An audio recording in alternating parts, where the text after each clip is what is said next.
स्वागत है आप सभी का। ये आज हम कक्षा 10वीं के सामाजिक विज्ञान के हाई स्कूल मुख्य वार्षिक परीक्षा 2022 में जो प्रश्न पत्रों में संभावित प्रश्न पूछे जाने हैं उनको देख रहे हैं। एक अंक वाले वैकल्पिक प्रश्नों का अध्ययन कर रहे हैं। तो यहाँ पे आइए चलिए शुरू करते हैं। किस प्रकार के प्रश्न 32 नंबर के पूछे जा सकते हैं। वैकल्पिक प्रश्नों के अंतर्गत सही विकल्प चुनकर लिखने वाले प्रश्न। यहाँ पे पहला प्रश्न है, निम्नलिखित में से किस प्रांत में सीढ़ीदार सोपानी खेती की जाती है? तो इसका जो सही आंसर है वह है उत्तराखंड में, पहला आंसर। इसके बाद दूसरा प्रश्न है, इसमें भारत में कितने प्रतिशत स्तनधारियों के लुप्त होने का खतरा है? तो इसका जो सही आंसर है वह है 20%। इसके बाद तीसरा प्रश्न है, फ्रांस में किसकी छवि सिक्कों और डाक टिकटों पर अंकित की गई है? तो तीसरे का जो सही आंसर है वह है मरी आन की छवि। चौथा है, सत्याग्रह निम्नलिखित में से क्या था? तो इसका जो सही आंसर है वह है शुद्ध आत्मिक बल।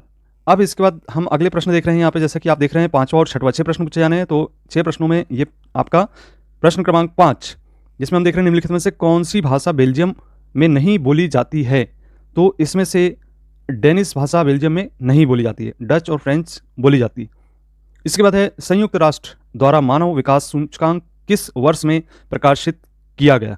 तो इसका जो सही आंसर है वह है सन 1995 में। अब चलिए यहाँ पे दूसरा प्रश्न देख रहे हैं। रिक्त स्थानों की पूर्ति करने वाले प्रश्नों में से 3/4 धरातल खालिस्तान से ढका हुआ है। तो इसका जो सही आंसर है वह है जल से ढका हुआ है। इसके बाद दूसरा प्रश्न है, कोयला उत्पादन में भारत का खालिस्तान स्थान है? तो इसका जो सही आंसर है वह है तीसरा स्थान है।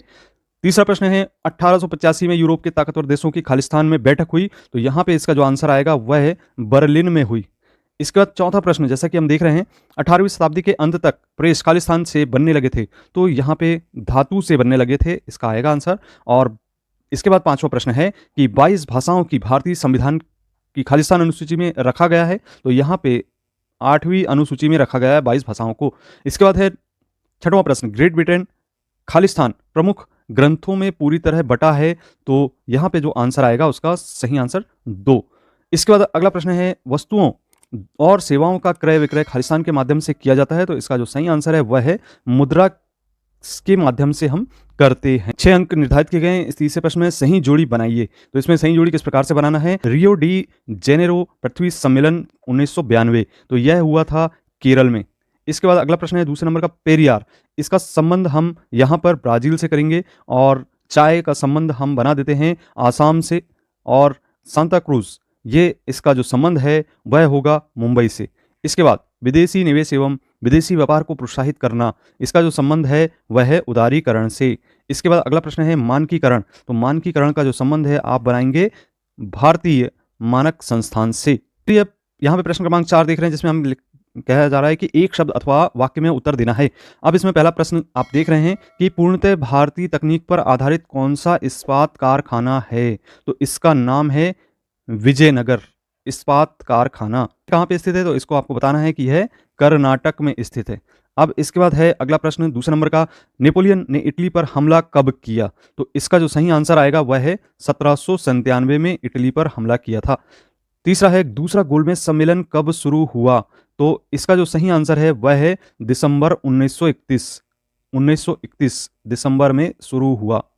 इसके बाद अगला प्रश्न है कि 1860 के दशक में कानपुर में कौन सी मिल खोली गई? तो इसका सही आंसर है यहाँ पर एल्गिल मिल। इसके बाद आपका 1857 में सिर्फ बाल पुस्तक छापने के लिए एक प्रेस किस देश में स्थापित किया गया था? तो इस देश का जो नाम है वह है फ्रांस। इसके बाद है 6वां प्रश्न, बेल्जियम की राजधानी बताइए। तो इसका सही आंसर है ब्रुसेल्स। इस तरीके से लिखना आपको, ब्रुसेल्स।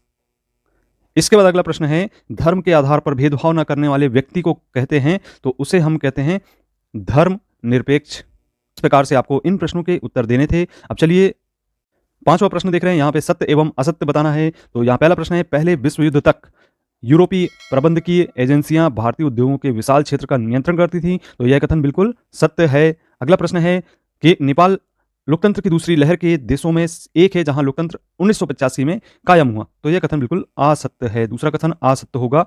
तीसरा कथन है, आम नागरिकों के लिए लोकतंत्र का आशय राजनीतिक दल ही है। तो यह कथन बिल्कुल सत्य है। और चौथा कथन है कि लोकतंत्र में गलतियों को सुधारने की गुंजाइश नहीं होती है, तो यह कथन बिल्कुल असत्य है, चौथा कथन असत्य होगा। अब पांचवा कथन है कि जनसंख्या विस्फोट से संसाधनों में कमी हो जाती है, तो यह कथन बिल्कुल सत्य होगा। और इसी प्रकार से छठवां प्रश्न, किसी भी अर्थव्यवस्था को 4 क्षेत्रों में बांटा जाता है, तो यह कथन भी सत्य ही है। तो इस प्रकार से ये थे सत्य एवं असत्य वाले प्रश्न। आपने इस प्रकार के ही वीडियो आपने अभी तक नहीं देखे तो ऊपर आपको वीडियो फॉर्म में लिंक दी जा रही है, उसको क्लिक करके आप देख सकते हैं। और इसी प्रकार के कंटेंट से जुड़ने के लिए हमारे चैनल को जरूर सब्सक्राइब करें। मिलते हैं अगली वीडियो में। धन्यवाद।